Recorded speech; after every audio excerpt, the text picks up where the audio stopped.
High Shreyan, তোমাদের এখন chemistry পড়াচ্ছে। আমি শুনতেছি তোমার নাকি ভালো লাগতেছে না। আমি বুঝলাম না ভালো কেন লাগে না, কারণ তুমি পড়ো না, জানার চেষ্টা করো না। কিন্তু আমি তোমাকে ছোটবেলায় যেরকম দেখছি সেটাতে আমি জানি যে তোমার আসলে সব কিছুই ভালো লাগার কথা, কারণ তুমি অনেক কিউরিয়াস ছেলে ছিলা, অনেক কিছু জানতে চাইতে আগে, এটা কেন হয় ওইটা কেন হয়। হ্যাঁ, এখন কেমিস্ট্রি তোমাদের এখন যেটা পড়াবে সেটা যদি তুমি জানো, তুমি অনেক কিছু জানতে পারবা, কিভাবে একটা জিনিস থেকে আরেকটা জিনিস বানায় ফেলা যায়। হ্যাঁ, তোমার যেমন আগে ছোটবেলায় এবিসিডি জানতে, এবিসিডি জানলে ছোটবেলায় যখন শিখছিলে তখন সব ওয়ার্ড লিখতে পারছো। এরকম পৃথিবীতে কিছু এলিমেন্টস আছে খুবই অল্প, এগুলা দিয়ে কিন্তু সব কিছু তৈরি হয়েছে। ঠিক আছে, এভরিথিং এভরিথিং। হ্যাঁ, এবং সেগুলোকে আবার ভেঙেও ফেলা যায়। হ্যাঁ, সেগুলো থেকে একটা ইলেকট্রন বের করে নিয়ে আসা যায়, অনেক কিছু করা যায়।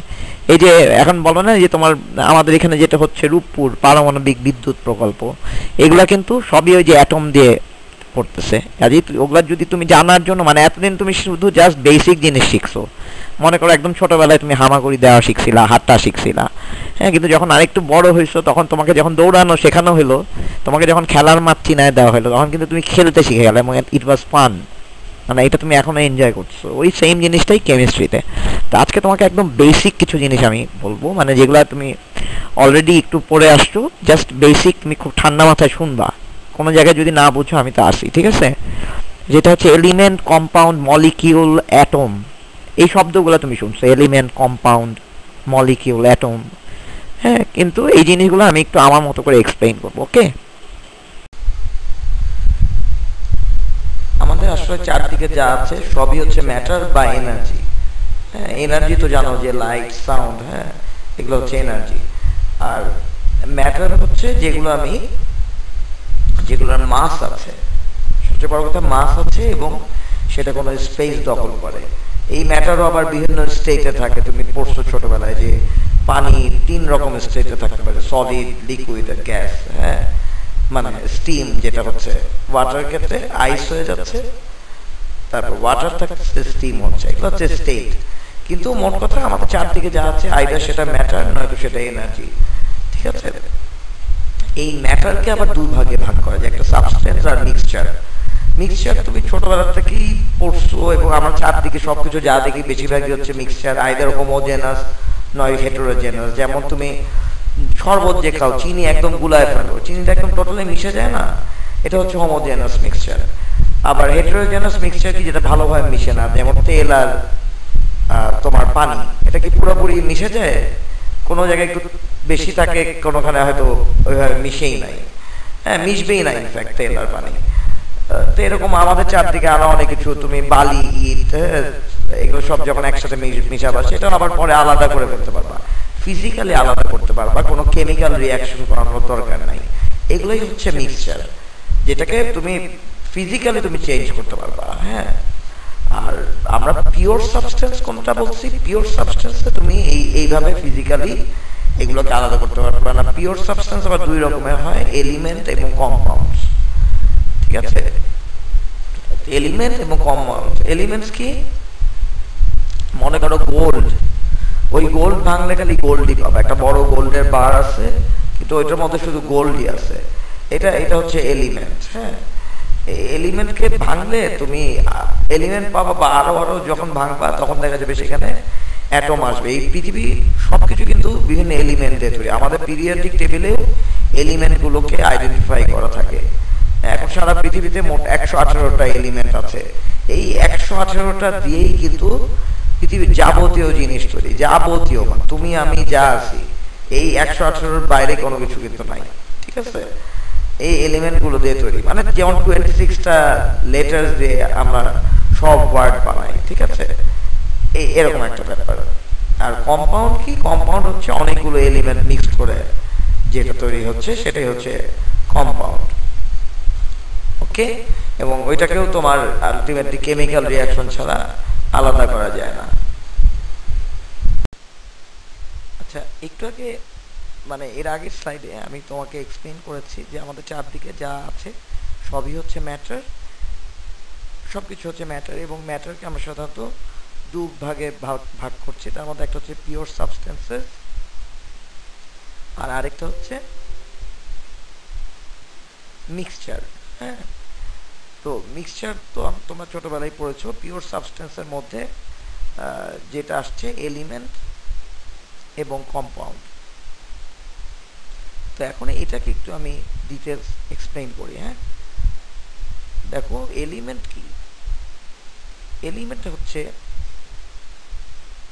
যেই জিনিসকে ভাঙলে আমরা ওটা ছাড়া আর কোনো কিছু পাবো না, মানে শুধু ওটাই থাকবে। সেটা অ্যাটমও হতে পারে, মলিকিউলও হতে পারে, কিন্তু ভাঙলে ওই সেম জিনিসটাই থাকতে হবে।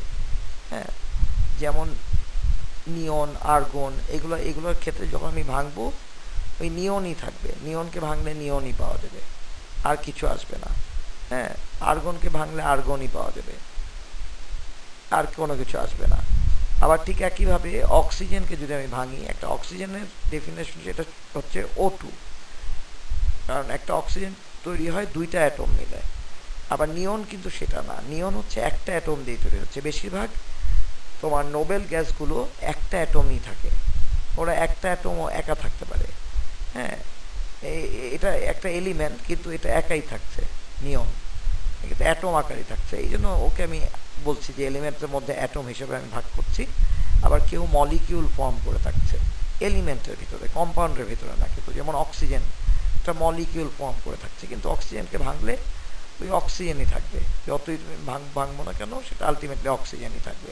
এখান থেকে হাইড্রোজেন বা আর কিছু হয়ে যাবে না। ঠিক আছে, এগুলো হচ্ছে এলিমেন্ট। তো এলিমেন্ট দুই রকম আসছে, অ্যাটম আর মলিকিউল। আর আরেকটা হচ্ছে কম্পাউন্ড। পিওর সাবস্টেন্সের মধ্যে এলিমেন্টটা হতে পারে অথবা কম্পাউন্ড হতে পারে। কম্পাউন্ডটা কি? কম্পাউন্ডের ক্ষেত্রে সেখানে মলিকিউল হচ্ছে, কিন্তু সেখানে মলিকিউল হবে দুই রকম অ্যাটম মিলে বা তিন রকম বা চার রকম অ্যাটম মিলে মলিকিউল ফর্ম করবে, তখন সেটাকে আমি কম্পাউন্ড বলবো। যেমন পানি তৈরি হচ্ছে কি দিয়ে? পানির মধ্যে দুটো হাইড্রোজেন থাকছে, একটা অক্সিজেন থাকছে, অথবা কার্বন ডাই অক্সাইড। হ্যাঁ, একটা কার্বন থাকছে, দুটো অক্সিজেন থাকছে, এইভাবে পানি তৈরি হচ্ছে। তাহলে কম্পাউন্ডের ক্ষেত্রে এরকম মলিকিউল হতে পারে অথবা আয়ন হতে পারে, যেমন সোডিয়াম ক্লোরাইড। হ্যাঁ, একটা আয়ন আকারে থাকতে পারে। এইটা হচ্ছে মেইন বিষয় আর কি। আচ্ছা, তাহলে আমরা একটা একটা করে আসছি যে ম্যাটার্সকে ভাগ করলে আমরা পেয়েছিলাম কি? সাবস্টেন্স আর মিক্সচার। আবার এই পিওর সাবস্টেন্সকে আমরা ভাগ করলে আমরা পাই এলিমেন্ট এবং কম্পাউন্ড। ঠিক আছে, তো আমরা এখন মানে যেটা করব যে এলিমেন্ট আর কম্পাউন্ডটাকে আর একটু ডিটেলসে পড়বো। এলিমেন্ট কি? এলিমেন্ট তো এর আগের স্লাইডেই এক্সপ্লেইন করেছি যে এটা হচ্ছে জাস্ট একটা বিল্ডিং ব্লক। যেমন তুমি 26টা লেটার্স দিয়ে সব ওয়ার্ড বানাতে পারবা, এরকম পৃথিবীতে যাবতীয় জিনিস তামাম যা আছে সব কিছু এই 118টা এলিমেন্টস দিয়ে তৈরি। 118 অফিসিয়ালি রিকগনাইজড। হ্যাঁ, এই 118টা এলিমেন্টস। এর মধ্যে কিন্তু আবার সব এলিমেন্টস তুমি নেচারের মধ্যে ছিল না, কিছু এলিমেন্টস মানুষ আবার তৈরিও করেছে, আর্টিফিশিয়ালি তৈরি করেছে, ল্যাবে তৈরি করেছে। যেমন 24টা ল্যাবে তৈরি করেছে। ঠিক আছে, আর 94টা আর্থের মধ্যে আছে। তার মধ্যে 6টা মোস্ট প্রবাবলি খুবই কম পরিমাণ আছে। এবং এরা এই 118টা এলিমেন্ট এখনো পর্যন্ত 2024 সাল পর্যন্ত এই 118টা এলিমেন্টসের কথাই তুমি পিরিয়ডিক টেবিলে উল্লেখ করা আছে। হ্যাঁ, এখন আরেকটু ভালো করে এক্সপ্লেন করি। যেমন ডায়মন্ডটা কি? ডায়মন্ড হচ্ছে শুধু একটা এলিমেন্ট দিয়ে তৈরি, সেটা কি? সেটা কার্বন। ওইখানে কিন্তু কার্বন ছাড়া আর কিচ্ছু নাই। এই কার্বনটাই তোমার কার্বন এটা একটা বিশেষ কায়দায় মিলে একটা বড় মলিকিউল তৈরি করছে। হ্যাঁ, একটা বড় মলিকিউল তৈরি করছে, সেটা হচ্ছে একটা জায়ান্ট মলিকিউল, সেটা হচ্ছে কার্বন অ্যাটমস দিয়ে তৈরি। হ্যাঁ, এটা হচ্ছে ডায়মন্ড। আবার ইন্টারেস্টিং হচ্ছে যে তুমি কোল বা কয়লা যেটা, ওইটাও কিন্তু কার্বন অ্যাটমসের মলিকিউল। বাট দেখো তুমি শুধু কিভাবে তৈরি করছে সেটার উপরে ডিপেন্ড করে এটা আবার কিভাবে জোড়া লাগে, কিভাবে বন্ড তৈরি হয়। হ্যাঁ, এগুলোও তুমি আরও পরে পড়বা, কিন্তু ইন্টারেস্টিং, জাস্ট তোমাকে মজার জন্য বলতেছি যে একই জিনিস দিয়ে তৈরি হচ্ছে একটা ডায়মন্ড, একটা হচ্ছে কোল দিয়ে তুমি দাঁত মাজতে পারবা। ডায়মন্ড দিয়ে একটু দাঁত মেজে দেখো, সব দাঁত ভেঙে গুঁড়া হয়ে যাবে, কারণ একটা হচ্ছে অনেক শক্ত আর একটা হচ্ছে নরম। ঠিক আছে, আর আরেকটা আসতে তুমি বলছো যেমন এলিমেন্টের মধ্যে একটা পড়ছে অ্যাটমস। হ্যাঁ, আর তোমার আচ্ছা থাকছে হচ্ছে তোমার যেমন তোমার গ্যাস যেগুলো আছে আমাদের, যেগুলো হচ্ছে কোনো ক্রিয়া করে না কারোর সাথে,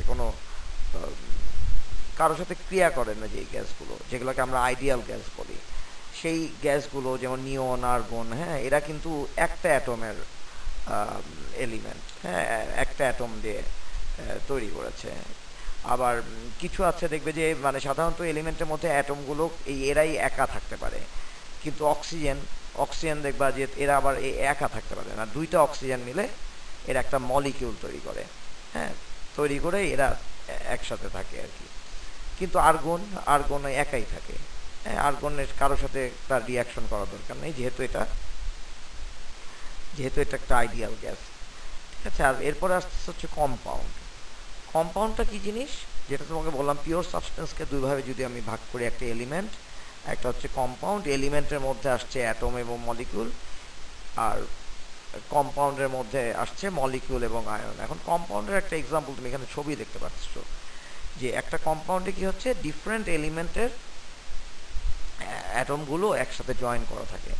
যেমন পানিতে কি হচ্ছে, দুইটা হাইড্রোজেন আর একটা অক্সিজেন জয়েন করে, সেটা হাইড্রোজেনও থাকলো না, অক্সিজেনও থাকলো না, সেটা সম্পূর্ণ নতুন নেচারের একটা কিছু হলো, একটা নতুন কিছু একটা তৈরি হলো, হ্যাঁ। সেটা মানে দুই রকমের ডিফারেন্ট হতে হবে, কিন্তু যদি একই রকমের জিনিস, একই রকমের এলিমেন্ট মিলে একটা কিছু তৈরি হতো, একই রকমের অ্যাটম মিলে, যেমন অক্সিজেন যেটা বললাম O2, তাহলে কিন্তু সেটা মলিকিউল হতো, বাট সেটা এলিমেন্টের ভিতরে থাকতো।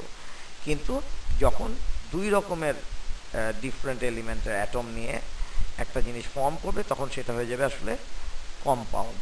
ঠিক আছে, কম্পাউন্ডের মলিকিউল, যেমন পানি H2O, কার্বন ডাইঅক্সাইড CO2, আবার ইথানলে দেখো কি দেখা যাচ্ছে, তুমি ছবিটাতে দেখতে পাচ্ছ, এখানে দুইটা কার্বন আছে, 6টা হাইড্রোজেন আছে, একটা অক্সিজেন আছে।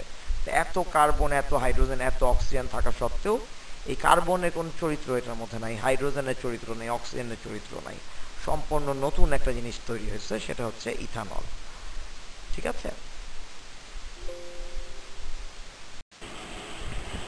হ্যালো, হ্যাঁ শ্রেয়ান, তুমি কি আমার কথা শুনতে পাচ্ছ? নিশ্চয়ই, একটু মনোযোগ দিয়ে শোনো এবার। আচ্ছা, তোমার তখন মনে হতে পারে যে মামুনিয়া যে এত অ্যাটম, মলিকিউল, আয়ন এগুলো বলছে, এগুলা কোথায়, এগুলা কি দেখা গেছে? আসলে এগুলা কিন্তু খালি চোখে কোনোদিন দেখা সম্ভব না, ইভেন খুব শক্তিশালী মাইক্রোস্কোপ দিয়েও দেখা সম্ভব না। এগুলা দেখেছে বিজ্ঞানীরা, এটা ফাইন্ড করার আগে, দেখার আগেই মানুষ বিভিন্নভাবে প্রুফ করেছে, বিভিন্ন অ্যাটিটিউড দেখে। যেমন বাতাসকে তো আমরা দেখি না, কিন্তু যখন আমরা দেখছি যে এমনি এমনি একটা জিনিস নড়ছে, এখন যারা ভূতে বিশ্বাস করবে তারা বলবে ভূত নাড়াচ্ছে, হ্যাঁ, কিন্তু যারা লজিক দিয়ে চিন্তা করে তারা তখন একটা চিন্তা করবে যে না, নিশ্চয়ই একটা জিনিস আসছে, তারপর নানানভাবে হিসাব করবে যে এরকম কেন হচ্ছে, এটা সব সময় হচ্ছে না, হ্যাঁ, মাঝে মাঝে হচ্ছে, তখন তারা এটা বলে যে এটা হচ্ছে এয়ার। হ্যাঁ, ওইরকমভাবে অ্যাটম, মলিকিউলও তাদের বিভিন্ন আচরণ দিয়ে মানুষ বুঝেছিল অনেক আগে, কিন্তু প্রুফ করতে পারছিল না। পরবর্তীতে মানুষ মানে বিভিন্ন ফিজিসিস্ট যারা পদার্থবিদ, তাদের মানে বুদ্ধিমত্তার দ্বারা তারা নানা ব্রেইন খাটা একটা জিনিস বানাইলো, এটার নাম হচ্ছে ইলেকট্রন মাইক্রোস্কোপ। ওই ইলেকট্রন মাইক্রোস্কোপ দিয়ে কিন্তু অ্যাটমকে দেখা যায়, মলিকিউলকে দেখা যায়, আয়নকে দেখা যায়, এবং এগুলোর ছবি তুলে তুমি সত্যিকারের অ্যাটমের ছবি তুমি দেখতে পারবে অনলাইনে, হ্যাঁ, এগুলা তুমি দেখতে পারবে আর কি। ঠিক আছে, কিন্তু এর আগেও মানুষ কিভাবে বুঝেছিল, কোন বিহেভিয়ারের কারণে মানুষ বুঝতে পেরেছিল যে অ্যাটম বলে একটা জিনিস আছে, সেটা তোমাদের বইয়ে থাকতে পারে, তুমি ইউটিউবে যেও সার্চ করবে, তুমি খুঁজে বের করে আমাকে তুমি জানাবে কিভাবে মানুষ বুঝছিল, এটা দেখার আগে কিভাবে বুঝছিল। বাতাস তো আমরা বুঝি যে একজনের চুল নড়ছে, তার মানে বাতাস আছে, হ্যাঁ, আর বোঝা যায় যে একটা কিছু আছে। তাহলে অ্যাটম যে আছে, এটা কিভাবে মানুষ ফার্স্টে বুঝতে পারছিল, এটা একটু চিন্তা করবা, চিন্তা করার টাইম দিলাম তোমাকে আর কি।